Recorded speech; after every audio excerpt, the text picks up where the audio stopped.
তো বন্ধুরা আজ আমি রান্না করব ফুলকপি আর পেঁয়াজ কলি।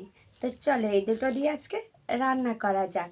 তো বন্ধুরা দেখো, পেঁয়াজ কলিগুলোকে আমি কত সুন্দরভাবে ছোট ছোট করে টুকরো করে কেটে নিচ্ছি। এইভাবে তোমরা কেটে নেবে।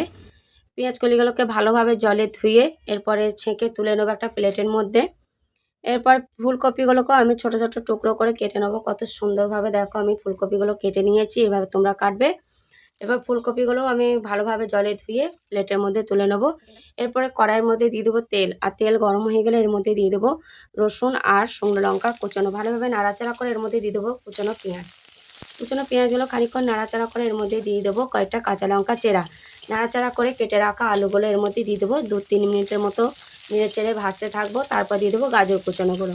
গাজর কুচানো নাড়াচাড়া হয়ে গেলে এই দিয়ে দেবো ফুলকপি। ফুলকপিটা কিছুক্ষণ নাড়াচাড়া করে এর মধ্যে দিয়ে দেবো পেঁয়াজ কলিগুলো। পেঁয়াজ কলি আর সমস্ত সবজি দিয়ে কিছুক্ষণ নাড়াচাড়া করে কয়েকটা টমেটোর কুচনো দিয়ে দেবো। টমেটোর কুচনোগুলো দেওয়ার পরে কিছুক্ষণ নাড়াচাড়া করে এর মধ্যে দিয়ে দেবো স্বাদ মতো লবণ আর দিয়ে দেবো পরিমাণ মতো হলুদ।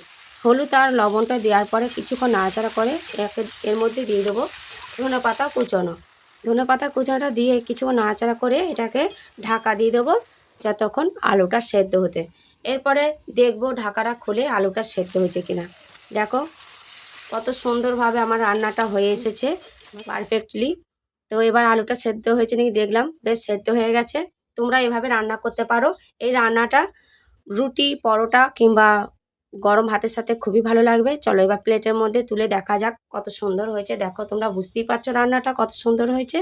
এর আমার পেঁয়াজ কলি ফুলকপি দিয়ে রান্না।